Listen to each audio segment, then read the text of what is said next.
For you to say it's baseless. Mr. Chairman. Wait a minute. 2,000 na talagang given na yung numbers na sinasabi niya, exact numbers yan, 2,000 ang natanggalan ng hanap buhay. Am I right, Ms. Javier? Yes, Chair, you're correct. So meron kayong 2,000 na pinatay nyo. It is not, Let's Mr. Chairman, pinatay nyo negosyo. Wait a minute. Let me finish and then let you talk. 2,000 ang tinanggalan nyo ng hanap buhay, pinatay nyo negosyo, and then kapalit ng 2,000, isang kumpanya lang ang inyong binuhay. Your Honor, that is a big lie. That is a big lie. Our records will bear us out. I will have to correct this because this is... Pinag-iingat ni Senate Minority Leader Aquilino Coco Pimentel si Pangulong Ferdinand Marcos Jr. sa pagbibigay ng pahayag tungkol sa foreign policy ng bansa.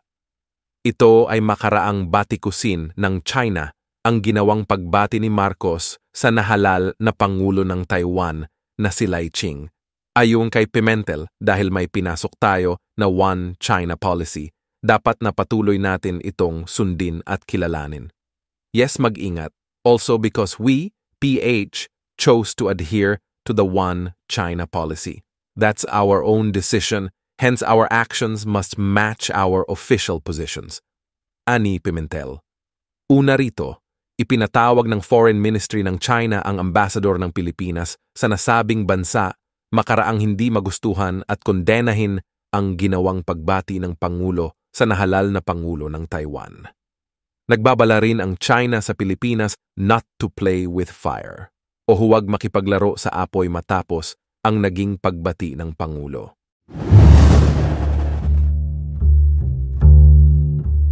Sinibak nyo, tinanggalan nyo sila ng hanap buhay, pinatay nyo in short. Pero yung kita sana napupunta sa kanila, napunta ngayon sa Pacific Online Systems Corporation. Meron kayong pinatay na pagkarami-rami, libo ang pinatay ninyo. At isa lang ang inyong binuhay kapalit ng 2,000. For you to say it's baseless. Mr. Chairman. Wait a minute. 2,000 na talagang given na yung numbers na sinasabi niya, exact numbers yan, 2,000 ang natanggalan ng hanap buhay. Am I right, Ms. Javier? Yes, Chair, you're correct. So meron kayong 2,000 na pinatay nyo. It is not, Mr. Chairman, pinatay nyo negosyo. Wait a minute. Let me finish and then let you talk. 2,000 ang tinanggalan nyo ng hanap buhay, pinatay nyo negosyo, and then kapalit ng 2,000, isang kumpanya lang ang inyong binuhay. Go ahead, Mr. Robles. Hindi po ako may gawa niyan, Mr. Chairman. Dumating po ako awarded, Mr. Chairman, if I may, Mr. Chairman, it is not under my watch that the PLS was awarded. 5.8 billion po yan. It is a modernization of the lottery system, Mr. Chairman. I came, it was already on the implementation stage. But you were the one who asked for an opinion from OGCC, and OGCC gave you an opinion na saying na hindi. Where are we, Mr. Chairman? Are we on the Pulay? Yes, later na yung pula. Mr. Robles, dalawa ditong issue eh. Una, nung nagkaroon itong Pacific Online Systems Corporation, pinatay ang 2,000 mga lotto agents. Pangalawa, nung humingi kayo ng opinion sa OGCC at sinabihan kayo ng OGCC ng opinion na kailangan humingi kayo ng permiso sa Office of the President, and yet you did not. Attorney Francis De Valle, kanina pa kayo nagbabasa nung binigyan namin kayo ng kopya. What's your opinion on that letter? That MOA? It's your time to share.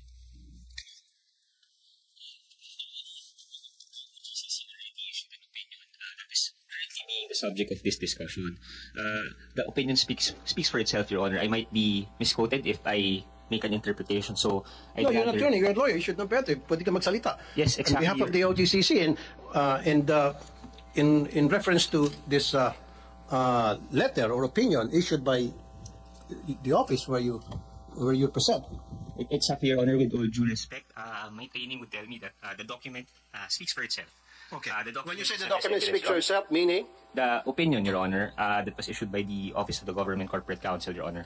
So that means, yung sinasabi rito na sana humingi ng opinion sa Office of the President, covered dito itong online gaming system ng Pacific Online Systems Corporation. Tama? No, don't look at him. Yeah, yes, Your Honor. Basically, No, yes or no lamang, attorney. So, sabi mo, it is what it is. Parang ganon, di ba? Now, yung nakasulat dito na opinion ng OGCC, does this cover the online lotto o e-lotto? Yes or no lang. Huwag na ho tayo magpasikot-sikot dito, sir. Nabasa mo naman na. At tinawagan mo, I would assume you would have called people na who could give you enlightenment on this issue.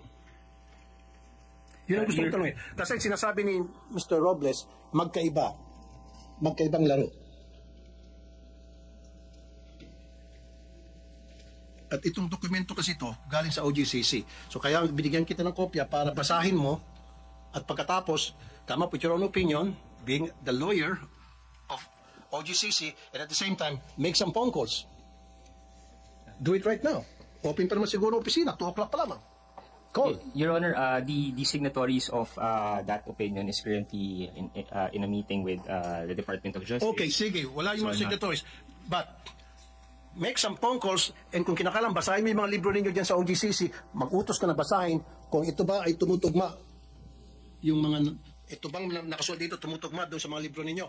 Kung anong sinasabi sa mga protocol ninyo, sinasabi sa guidelines ninyo.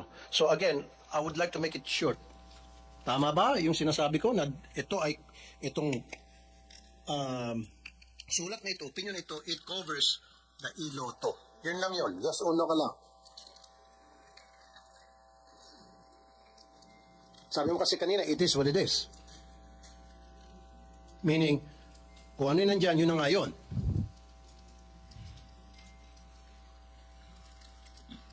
Kasi si Mr. Kua, yung chairman ng PCSO, he already gave his stand. Sinabi na niya na tama yung nakasulat dito at tumutugma doon sa sinasabi ko. So ngayon ikaw from OGCC.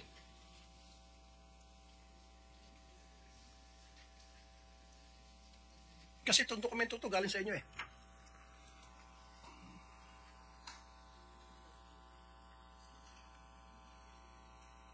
Come on. Kung kinakailangan hanggang madaling araw tayo na alas 12 dito, I won't mind. Promise. Comsec, mag-ready ka nga ng mga kubot banig dyan. Hindi nga. Gusto ko opinion ng OGCC kasi nakakuha ko na ng opinion mula sa PCSO from Chairman Juni Kua na sinasabing yung online loto, e-loto, ay covered dito. Yun ang pagkakaintindi ko. Am I right, Mr. Kua? Para kunin ko ng opinion ng OGCC. Tama ba yung pagkabasa ko, Mr. Kua?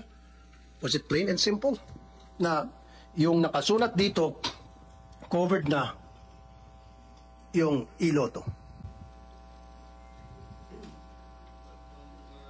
Ang narinig ko ay yung patungkol sa paghingi ng approval ng OP. Correct. Tungkol diyan sa Iloto. sa opinion ng OGCC. Correct. Kung ano man yung nakasaad diyan. At kinonfirm ko lang na narinig ko yung binasa ninyo na kailangan ang OP approval. So do you agree with me na dapat yung online or iloto kailangan ng approval ng Office of the President per opinion given by OGCC? You agree? Yun din po ang honest opinion ko. Honest opinion. Thank you. Thank you. Now, it's your turn, Mr. Valle, Corporate Secretary. Yes, Your Honor. So, Corporate Attorney. yeah, thank you, Your Honor. So this contract review pertains to the Memorandum of Agreement for the one-year test run of the web-based application betting platform executed by the PCSO and Pacific Online Systems Corporation. And I'm just reading from the contract review issued by the OGCC, Your Honor. So, itong contract na ito, itong opinion na ito, na binigay, ulitin ko ulit, sir, na binigay ng OGCC, does this cover yung iloto na kailangan dapat humingi ng permiso from the OP? Simple lang po yung tanong ko, sir, na nahirapan po kayo. Kasi ang pagkakalam ko, lahat ng government-owned corporation, any kind of transaction they should enter into, any kind of entity, they should get the permission of the Office of the President. That's plain and simple. I'm not a lawyer, but I know that because I read some articles and I read some procedures, policies pertaining to that. And you are a lawyer and you don't know, and kailangan mo pa maghanap. My apologies for that, Your Honor. I'd rather be careful because I don't want to mislead the Honorable Senator, Your Honor. But basically, based on my purpose... No, we're not misleading anybody. Doon na tayo sa dokumento. Stick with whatever is written in the document. In these documents. Di ba? Lawyer po kayo, di ba? Kung ano yung nakalagay dito, ganun naman dapat pag mga lawyer, di ba? Stick to the documents, wala dapat tayong mga hearsay, walang kulang, walang dagdag, walang bawas. Di ba? Walang dagdag bawas. Kung ano yung nakasulat dito.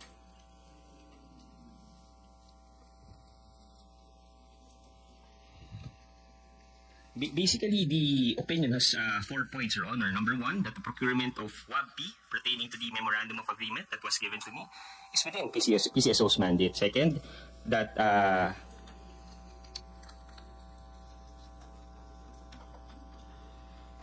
the conduct of PCSO's games through the agent is imbued with public interest, and that since this No, sir. No, sir. Lumalayo ka. Ang gusto ko lang po talaga, meron na opinion po yung chairman. Ang gusto ko lang sabihin sa inyo dito, itong nakasulat, ang gusto ko lang malaman dito, malaman ng lahat, yung nakasulat po dito sa opinion ng OGCC. Kasi kanina sinasabi ni Mr. Robles, 2 different games. Birthday Panalo and iLotto, at sinasabi niyang gaming platform versus iLotto. So, ang tanong ko lang po, sir, yung pong, ito lang po yung RE, basahin nyo lang, oh. Yan lang yun, sir. Yung RE, regarding sa first page, and then sa page 5. Yun lang po yun, sir. Gusto ko lang makumpirma na yung nakalagay dito na opinion, nasa step 1 pa lang tayo, meron pa po, step 4. So, haba tayo rito. Sabi ko sa'yo, abutin tayo madaling araw dito kung kinakailangan. Dito pala muna tayo sa una. Regarding. Nais ko makuha ng inyong opinion naman, kasi kayo ang present dito, kayo ang pinadala. Ito po ay kinocover ang iLotto. Na dapat ang iLotto kailangan ng permiso from the Office of the President.